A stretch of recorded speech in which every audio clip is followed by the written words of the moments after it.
Good afternoon everyone. हम लोग अपना टॉपिक कंटिन्यू कर रहे हैं, linear equations in two variables.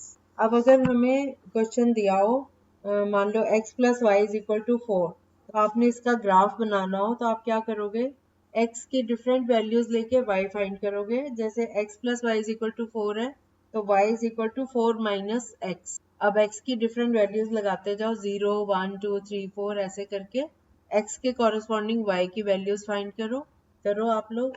Very good. बाकी बच्चों का आपने वैल्यूज लगानी है, सिंपल सिंपल सी, छोटी छोटी सी। पहले x0 ले लो, फिर 1 ले लो, 2 ले लो, ऐसे करके 4 वैल्यूज निकाल लो। इसको और सिंपल कर सकते हो, y is equal to 4 minus x कर लो। अब x की वैल्यूज लेते जाओ, x0 है तो 4 माइनस 0 4 रहेगा, x1 है तो 4 माइनस 1 y3 हो जाएगा। इस तरह से हो गया सबका। नेक्स्ट क्वेश्चन करो, x minus y is equal to 2। अब इसमें भी x minus y is equal to 2 है, y को राइट साइड पे ले जाओ तो प्लस हो जाएगा। So x is equal to 2 plus y. अब आप y की वैल्यूज लेके x की निकाल सकते हो, इजी रहेगा आपको। y की डिफरेंट वैल्यूज लेते जाओ, x is equal to y plus 2 है, y की वैल्यू लो, उसके कॉरेस्पॉन्डिंग। ओके, बाकी बच्चों को भी आ रहा है, अगर नहीं आ रहा तो मैं हेल्प कर सकती हूँ। और उसके कॉरेस्पॉन्डिंग y की आपने पेयर्स निकालने ना।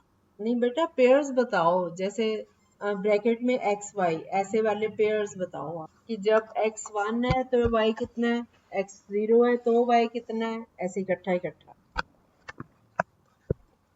यस, अगली वैल्यू ये सही बताइए आपने। नेक्स्ट वैल्यू कैसे, 3 माइनस 3 तो 0 हो जाएगा, 2 कैसे आएगा। x is equal to y plus 2 करो ना। अब y की वैल्यूज लो, y अगर 0 है तो x 0 प्लस 2 x 2 हो गया, y अगर 1 है तो 1 प्लस 2 x की वैल्यू 3 आ गई। ऐसे करके अंश गुरलीन आप लोग भी करो। आपका आ गया आंसर, क्या डाउट है? चलो मैं बता रही हूँ x minus y is equal to 2 है ना, तो माइनस वाले नंबर को उधर ले जाओ, प्लस हो जाएगा। तो ये हो जाएगा x is equal to y plus 2। अब y की वैल्यू अगर आप 0 लेते हो तो x is equal to 0 plus 2, 2 आ गया ना। तो आपने एक पेयर निकाल लिया, जब y 0 है तो x 2 है। अब y की वैल्यू 1 ले लो तो 1 प्लस 2, x की वैल्यू 3 आ गई, है ना। तो ये 3 1 ये पेयर बन गया दूसरा। अब y की वैल्यू 2 लो तो x is equal to y plus 2 की जगह क्या आएगा, 2 प्लस 2 4। तो अगला पेयर आ गया 4 कॉमा 2। फिर y की वैल्यू कुछ और ले लो, 3 ले लो, 3 प्लस 2 5। जब x की वैल्यू y की वैल्यू 3 ली है तो x की वैल्यू 5, तो 5 कॉमा 3। समझ आ गई अब? चलो नेक्स्ट क्वेश्चन करो, y is equal to 3 into x, y is equal to 3x। अब सीधा x की वैल्यूज लगाते जाओ और y की निकालते जाओ। y is equal to 3x। आपको आ गया, y is equal to 3x। अब x की वैल्यू लगाते जाओ और y सॉल्व करते जाओ। अगर x 0 होगा तो y is equal to 3 into 0, x की जगह 0 लगा दो।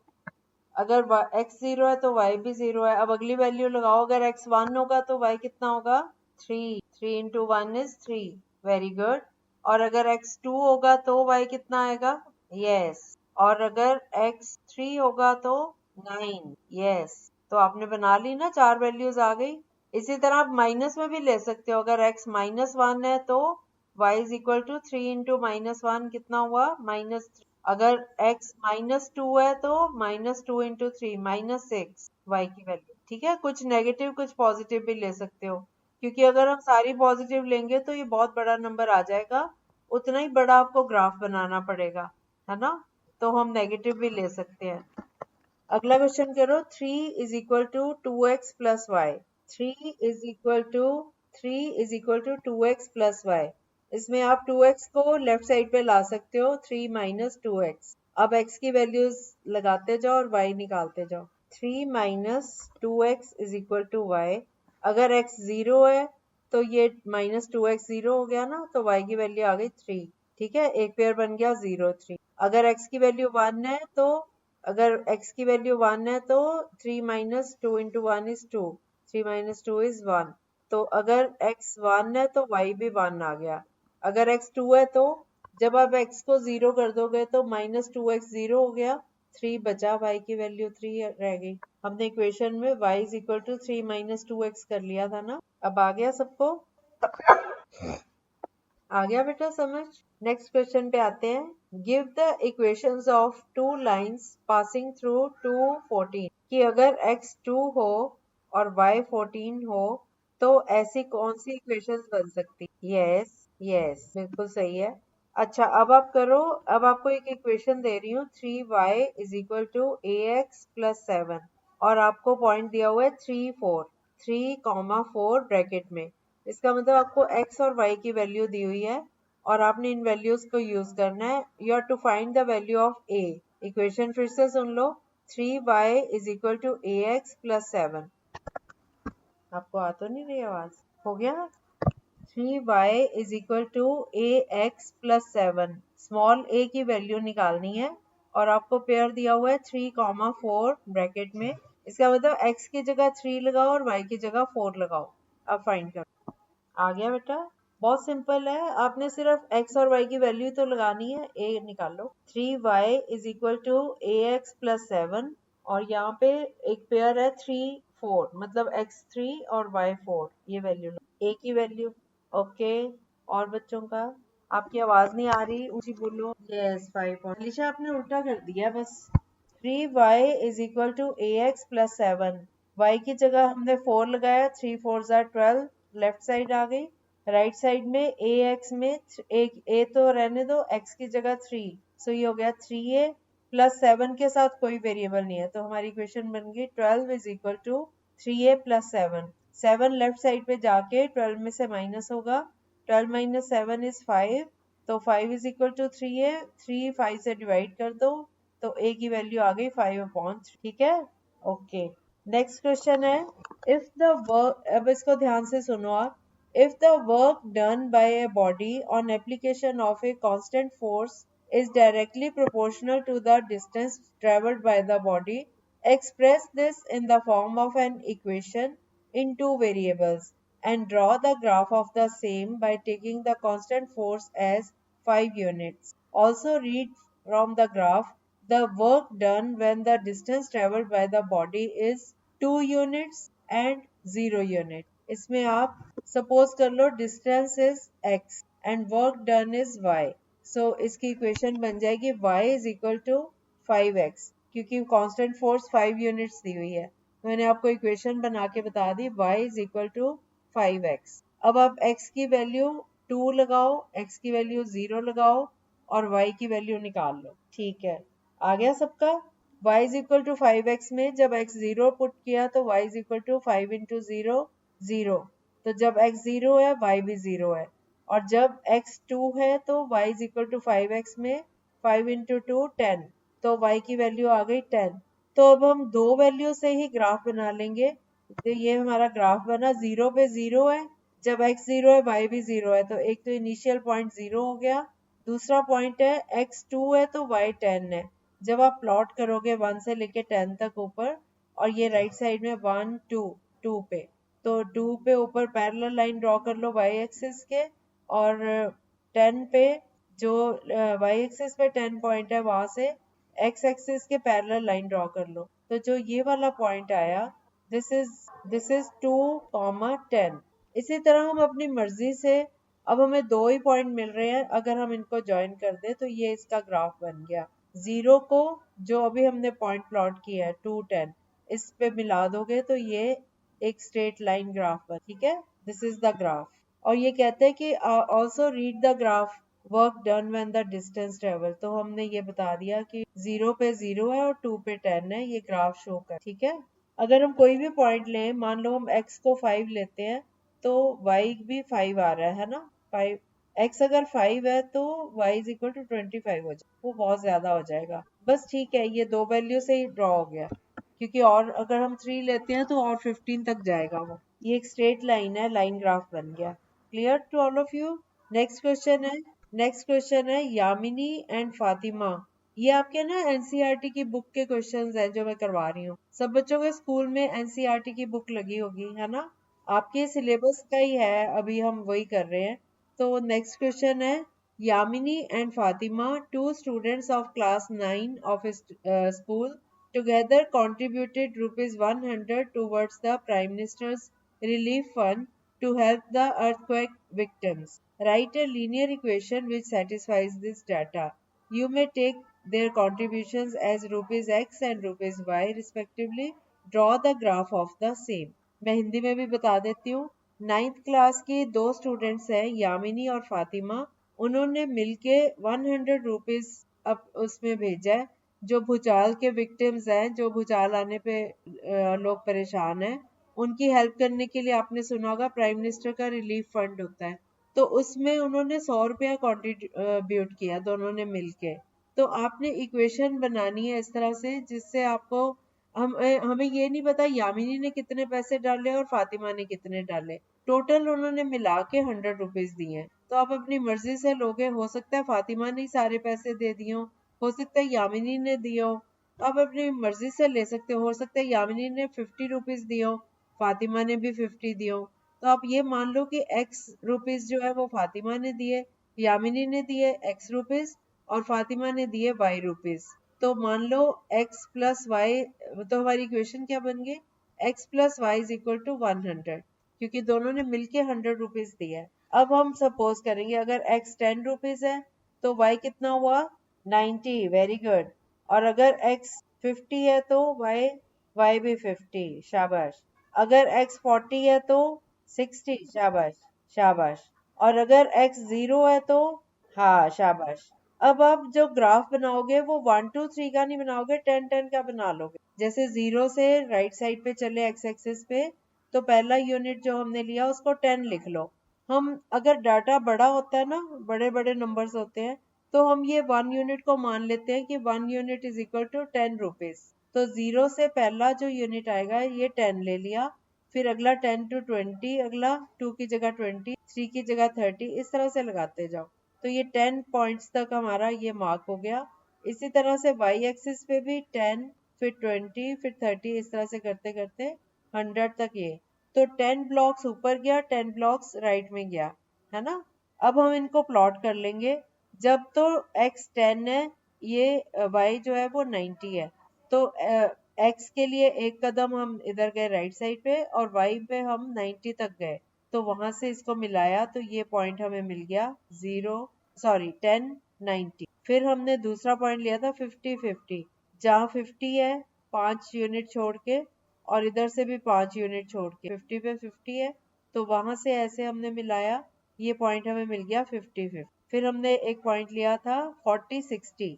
तो जब ये 30 से बाद 40 आ रहा है, 40 पे आया, तो हमने ये 3 पॉइंट ले लिया ना. और 0 पे 100 है, 0 पे 100 है, तो ये y एक्सिस के ऊपर है. तो ये चारों पॉइंट एक ही लाइन में आ रहे हैं. अगर हम इनको चारों को ज्वाइन करेंगे तो दिस इज अगेन एक टेढ़ी लाइन बनेगी स्लांट जैसे, और ये हाइपोटेन्यूज जैसा बन जाएगा थोड़ा सा. तो ये स्लांट, क्योंकि हाइपोटेन्यूज हम इसको नहीं कह सकते क्योंकि इसको ये प्लेन पे टच नहीं किया हुआ. अगर हम एक पॉइंट ले लें, यामिनी ने 100 रुपीज दिए तो उसके फातिमा के 0 है, तो वो 100 भी मिल जाएगा. हम उसको सर्कल कर लो. एक हम पॉइंट ये ले लेते हैं कि यामिनी ने 100 दिए और फातिमा ने 0 दिया. एक बार ले लेते हैं यामिनी 0 दिया और फातिमा ने 100.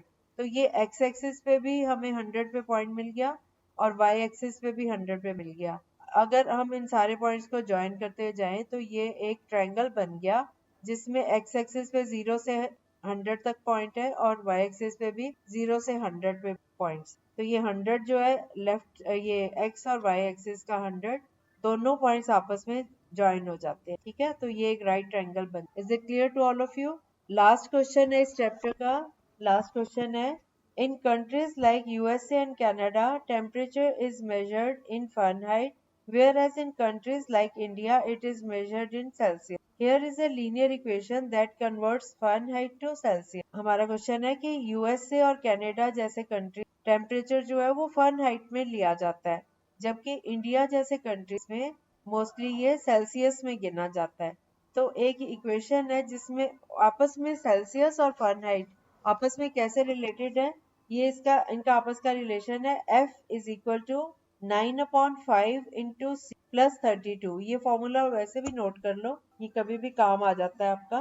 टेम्परेचर को अगर आप फ़ारेनहाइट में दिया है और उसको सेल्सियस में कन्वर्ट करना है या सेल्सियस में दिया और फ़ारेनहाइट में कन्वर्ट करना है, तो ये फॉर्मूला नोट कर लो, F is equal to 9C/5 plus 30। अब हमारा फर्स्ट क्वेश्चन है, चलो फर्स्ट पार्ट इसका बाद में करते हैं, ड्रॉ द ग्राफ है, वो इक्वेशंस बनानी होंगी। उससे पहले हम सेकंड क्वेश्चन कर लेते हैं, इसका इसी का second part. If the temperature is 30 degree Celsius, what is the temperature in Fahrenheit? कि अगर आपको C जो है वो 30 डिग्री दिया हो तो फ़ारेनहाइट की वैल्यू क्या होगी, फाइंड आउट।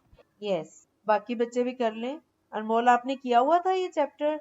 ओके ओके, चलो बाकी बच्चे करें solve. If the temperature is 30 degree Celsius, what is the temperature Fahrenheit? F find करना है, C आपको गिवन है 30। हमारी इक्वेशन है F is equal to 9C/5 plus 30। Very good, Ansh आप लोगों का भी हो गया, वेरी गुड।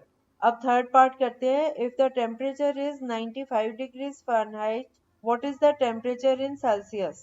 अगर F 95 है तो Celsius, if temperature is 95 degrees Fahrenheit, what is the temperature in Celsius? अब आपको F दिया हुआ है 95 and you have to find Celsius, C find करना है। यस, ठीक है, सबका आ गया 35। नेक्स्ट पार्ट है, if the temperature is 0 degree Celsius, what is the temperature in Fahrenheit? And if the temperature is 0 degree Fahrenheit, what is the temperature in Celsius? अगर 0 degree Celsius हो तो कितना है फ़ारेनहाइट में, और अगर फ़ारेनहाइट में 0 है तो कितना है, कितने सेल्सियस है, दोनों निकालने हैं। पहले आप फ़ारेनहाइट निकालो, अगर 0 डिग्री सेल्सियस है तो फ़ारेनहाइट में कितना टेम्परेचर? यस, और अगर F 0 है तो C कितना? हाँ कोई बात नहीं, यस इजी है। अगर सेल्सियस 0 है तो इसी फॉर्मूले में C की जगह 0 लगा दो, F is equal to 0 plus 30, F की वैल्यू 32 आ गई। और अगर F 0 है तो 0, F is equal to 9C/5 plus 32 है ना, तो 0 is equal to 9C/5 plus 30। अब 32 लेफ्ट साइड में जाके माइनस हो जाएगा, so 9/5 of C is equal to minus 30, और 9/5 उधर जाके उल्टा हो जाएगा, तो C is equal to minus 32 into 5/9। अब कोई कटिंग नहीं हो रही, 32 इंटू 5 किया तो माइनस 160/9, बस इतना भी छोड़ सकते इसका आंसर, और पॉइंट्स में करना है तो माइनस 17.8। आ गया समझ? अगला पार्ट है, is there a temperature which is numerically the same in both Fahrenheit and Celsius? If yes, find it. अब निकाल, is there a temperature which is numerically the same in both Fahrenheit and Celsius? If yes, find it. कि अगर F is equal to C, फिर क्या होगा? हम कोई भी एक को चेंज कर सकते हैं, या तो F is equal to C कर लो या C को F, जैसे आप C की जगह F लिख लो बस, F is equal to 9F/5 plus, अब सॉल्व कर, F की वैल्यू निकाल लो। F is equal to 9/5 of F plus 30, तो 9/5 of F को लेफ्ट साइड पे ले जाओ, F माइनस, या सारे का LCM ले लो, LCM ले लो 5, 5 into F is 5F is equal to 9F plus 32 into 5 is 16, तो 5F राइट साइड पे चला गया, 9F माइनस 5F, ये आ गया 4F, और 160 लेफ्ट साइड पे चला गया माइनस 160, ठीक है, तो minus 160/4 is equal to F। Cutting करो, 4 4 6, माइनस 40 आ गई, ठीक है, आ गई। इसी तरह अगर आप F की जगह C लेते हो तब भी यही आएगी। अब आप चेक करो, अगर C की जगह F लो तब भी यही आएगी, F की जगह C लोगे तब, तो माइनस 40 सच टेम्परेचर जो न्यूमेरिकली सेम है फ़ारेनहाइट भी और सच, दैट इज। आप कोई भी एक लगा लो, मैंने तो जस्ट वेरीफाई करवाने की, चाहे उसको चेंज कर लो चाहे इसको, दोनों इक्वली कर लिए जब हम, तो सिंगल वेरिएबल में चला गया, दोनों में सेम ही, जस्ट प्रैक्टिस के लिए आपको, ठीक है। अब आपका फर्स्ट पार्ट हो गया सबका बेटा। अब आपका फर्स्ट पार्ट था, draw the graph of the linear equation using Celsius for x axis and Fahrenheit for y axis. तो आप C की जगह x लगा लो, F की जगह y लगा लो, तो ये बन गई equation y is equal to 9/5 of x plus 30। अब x और y, ये आपने 2-3 वैल्यूज तो निकाल ही ली है ना, 0 पे भी निकाल लिया, 0 सेल्सियस पे 0x लेके भी निकाल लिया वैल्यू, 0y लेके भी निकाल लिया, और 30 डिग्री पे भी निकाल लिया 95। यही वाली वैल्यूज जब आप लगा दोगे तो आपका ये ग्राफ बन। Is it clear to everybody? Alisha clear है बेटा? अगली टाइप है equations of lines parallel to the x axis and y axis. जैसे y इज इक्वल टू 3 एक इक्वेशन है। अगर हमें सिर्फ इतना ही दिया हुआ है y इज इक्वल टू 3, इसका मतलब x जो है वो 0 ही है ना, x का जो मर्जी कोफिशिएंट हो x खुद ही 0 हो गया। तो इसका मतलब है जब हम ये, मैं आपको ये सिखा रही हूँ कि ये कैसे करना है। जैसे आपने कोऑर्डिनेट सिस्टम किया, x एक्सिस ड्रॉ किया, y एक्सिस ड्रॉ किया, 0 पे ये दोनों इंटरसेक्ट कर रहे हैं, और y इज इक्वल टू 3 का मतलब है y एक्सिस पे 1 2 3, जो ये वाला पॉइंट है 3, ये 0 पे भी 3 रहेगा, 1 पे भी 3 रहेगा, 2 पे भी 3 रहेगा। तो जो y एक्सिस पे 3 है ना पॉइंट, उसकी ज्योमेट्रिकल रिप्रेजेंटेशन अगर देनी हो तो हम कैसे, कैन यू टेल? अगर तो आपको वन वेरिएबल में देना है तो y इज इक्वल टू 3 सिर्फ इस पॉइंट को सर्कल कर लो जो y है ना। और अगर आपका ये टू वेरिएबल्स में आपने ज्योमेट्रिक, तो हम x को भी कंसिडर करेंगे। जब x की वैल्यू, इसका मतलब है जो y इज इक्वल टू 3 की वैल्यू है, हम उस पॉइंट पे जो लाइन पैरेलल जा रही है x एक्सिस के पैरेलल लाइन जा रही है, वो उसका ग्राफ बन, समझ आई? क्योंकि y की वैल्यू हर जगह 3 है, चाहे x 1 हो, 2 हो, 3 हो, 4 हो, जो मर्जी वैल्यू, y तो 3 रहेगा ना हर जगह पे। तो line parallel to x axis at the point y is equal to, ये इसका ग्राफ बना। अब हमने ये पैरेलल लाइन ड्रॉ, जब हमें एक वेरिएबल दिया हो, एक वेरिएबल की इक्वेशन दी हो, तो दूसरा जो है वो साइलेंट है, उसका कोई भी नंबर नहीं दिया हुआ हमें, तो उसको हम 0 बेस मान लेते हैं कि x एक्सिस पे, y एक्सिस पे y इज इक्वल टू 3, मतलब 3 पे जहाँ पे पॉइंट, उस पॉइंट पे लेफ्ट साइड की तरफ भी एक्सटेंड कर दो, राइट में भी एक्सटेंड कर दो, एक लाइन पैरेलल ड्रॉ कर लो पैरेलल टू x एक्सिस। इसी तरह अगर हमें मान लो ये वाला पॉइंट दिया होता है, y इज इक्वल टू की जगह हमें दिया होता है x, तो हम x इज इक्वल टू 3 के लिए x एक्सिस पे 0 1 2 3 जहाँ पे 3 पॉइंट है उसके ऊपर उसको छोटा सा सर्कल बना के उस पॉइंट को ले लिया हमने। अब इस पॉइंट पे y एक्सिस के पैरेलल एक लाइन ड्रॉ कर जो x एक्सिस के ऊपर भी जाए फर्स्ट क्वाड्रेंट में और फोर्थ क्वाड्रेंट भी जाए। तो this line is parallel to y axis, this shows x, समझ आ गया? Is it clear to all of you? बेटा अगर नहीं क्लियर तो बताओ। ओके हमने बेटा अगर y इज इक्वल टू 3 का ग्राफ बनाना है तो x का तो कोई नंबर ही नहीं दिया हुआ। अगर हमने y इज इक्वल टू 3 या y इज इक्वल टू 2 ऐसा नंबर लेना है तो y एक्सिस पे 1 2 3 मार्क किया होता है हम, जहाँ पे पॉइंट 3 पे पहुंचता है y एक्सिस के ऊपर ही वो वाला पॉइंट ले लेना, और उस पॉइंट पे एक सीधी लाइन हमने x एक्सिस के पैरेलल ड्रॉ कर दे, हॉरिजॉन्टल। ठीक है, समझ गए?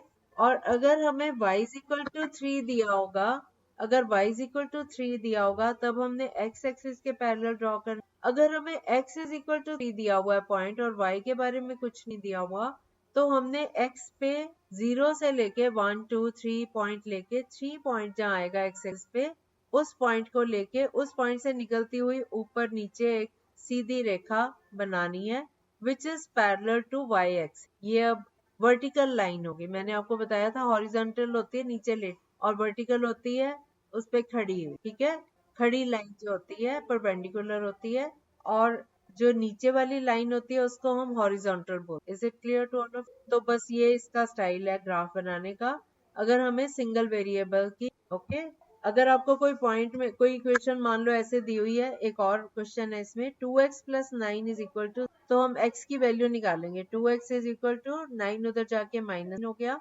x is equal to minus 9 upon 2, 9 को 2 से डिवाइड करो, 2 4 जार 8, 10 2 5 जार माइनस 4.5।